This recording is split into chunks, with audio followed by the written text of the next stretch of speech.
좋은 아침입니다. 한 주간이 지났습니다. 오늘 이렇게 다시 말씀으로 여러분을 만나뵐 수 있게 되어서 너무너무 감사합니다. 세계적으로 재난의 소식이 들리죠. 대만에서 지진 소식을 들으면서 참 인간의 나약함을 다시 한번 절감하지 않을 수가 없습니다. 우리를 깨우고 계시는구나. 하나님께 돌아오라는 사인인 거죠. 요즘 제가 일하는 집에 매우 잘 사는 분이 계신데요. 그분은 최근에 집을 이사를 했습니다. 바닷가 바로 앞에 있는 펜트하우스고요. 전망이 좋은 집입니다. 집을 이사를 해서 레노베이션 하는데 가장 좋은 재료들, 비싼 재료들을 사용해서 집을 화려하고 아름답게 꾸몄습니다.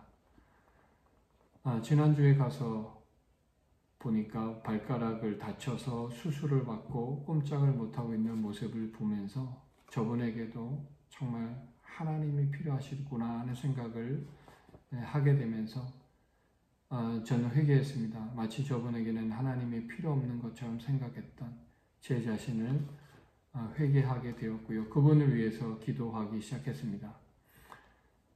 아무리 가진 것이 많고 능력이 있어도 바로 하나님이 필요한 나약한 존재가 바로 인간이라는 사실입니다. 그 사실을 다시 한번 이 아침에 생각하게 됩니다. 오늘 출애굽기 3장 말씀을 통해서 여러분과 더 은혜를 나누고자 하는데요. 지난주에는 출애굽기 3장 12절 말씀을 통해서 내가 누구간데 이스라엘 백성을 출애굽시키겠냐라는 이 모세의 질문에 대해서 하나님께서 이렇게 대답하시죠. 내가 반드시 너와 함께 할 것이다.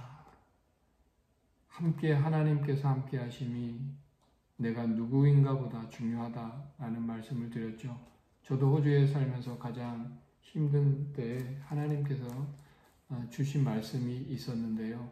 바로 창세기 28장 15절입니다. 내가 너와 함께 있어 내가 어디로 가든지 너를 지키며 너를 이끌어 이 땅으로 돌아오게 할지라. 내가 내게 허락한 것을 다 이루기까지 너를 떠나지 아니하리라 하신지라. 오늘 이 말씀이 저를 여기까지 오게 하였다라고 믿습니다.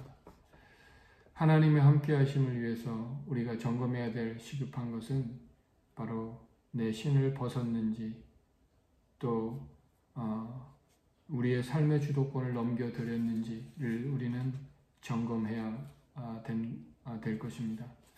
오늘은 출애굽기 3장 13절에서 22절까지의 말씀이지만 오늘은 13절 한 절만 묵상하도록 하겠습니다. 제가 읽어드리도록 하겠습니다.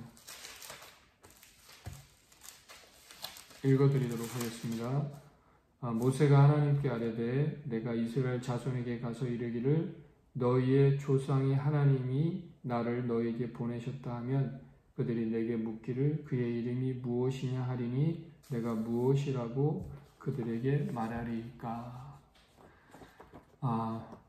여호와의 이름, 하나님의 이름, 이름이라는 것은 존재고 본질을 규명하는 것이죠.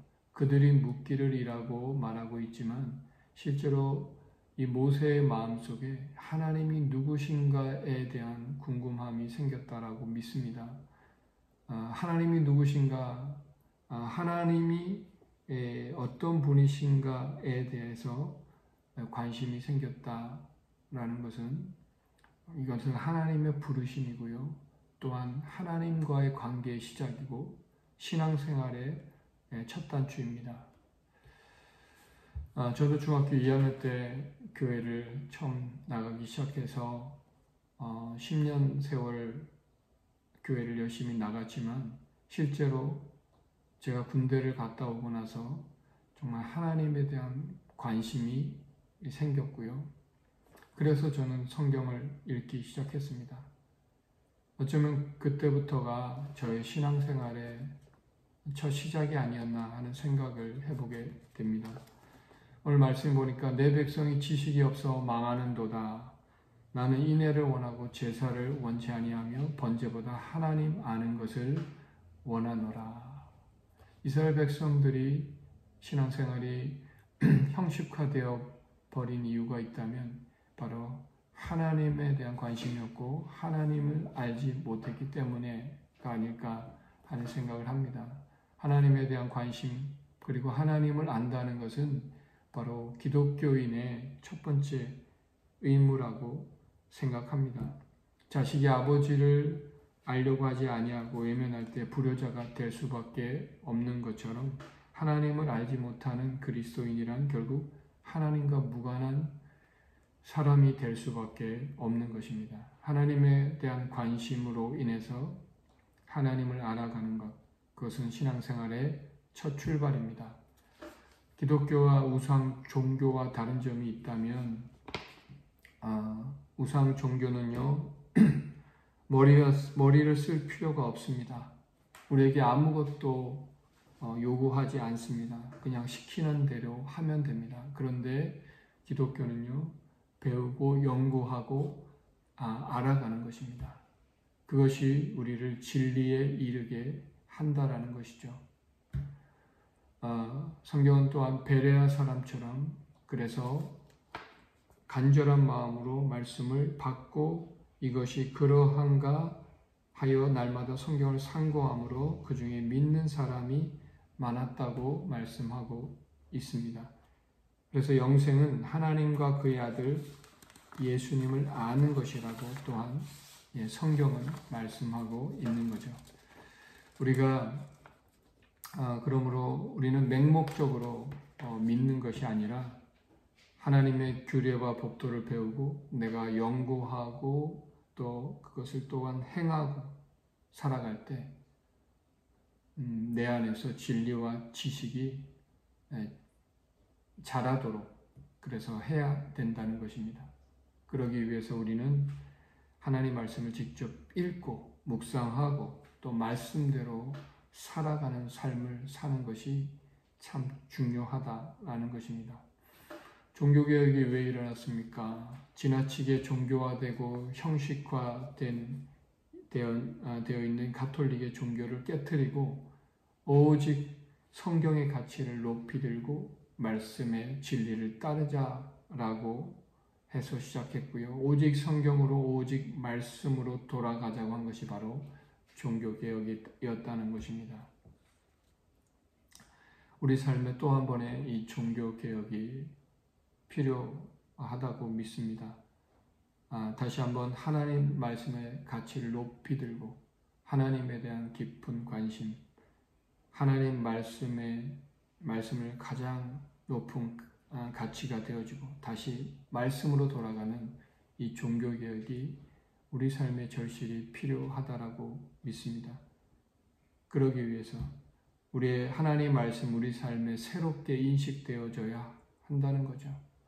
에스라 시대의 말씀 부흥을 통해서 하나님 나라가 가까이 임하게 된 것처럼 임하게 될 것이라고 생각한 것처럼 하나님 말씀 부흥이 일어날 때 진정한 하나님의 나라가 우리 안에 도래하게 될 것이라 믿습니다. 오늘 이 시대의 가장 큰 문제가 무엇입니까? 우리 그리스도인들이 하나님보다 하나님 주신 복을 더 사랑하기 때문에 일어난 비극이 아닐까 싶고요. 그래서 우리의 근본 삶의 태도가 이제는 바뀌어야 합니다. 그러기 위해서 시급하게 점검해야 될 또 중요한 것은요. 회복되어야 될 중요한 것은 무엇인가? 바로 그것은 예수님의 첫 번째 산상수훈 설교의 첫 번째 말씀, 마음이 가난한 자는 복이 있나니 천국이 저희 것이며. 어떤 책에는 이런 말씀이 있습니다. 세상적인 성공은 부자가 되는 것이라면 영적인 성공은 마음이 가난해지는 것입니다. 마음이 가난해질 때 하나님에 대한 사모함, 갈급함이 생기고요. 바로 그것이 우리를 다시 하나님을 알아가게 하며 그렇게 살아갈 때 우리는 영적인 부자가 되고 또 영적인 성공을 이루며 영적인 거장이 되어질 줄로 믿습니다. 그리하여서 정말 하나님께서 기뻐하시는 삶을 사는 하나님의 사람들이 다 될 줄로 믿습니다. 이 아침에 다시 한번 말씀 묵상에 함께 해주신 모든 여러분을 다시 한번 주님의 이름으로 축복하고요.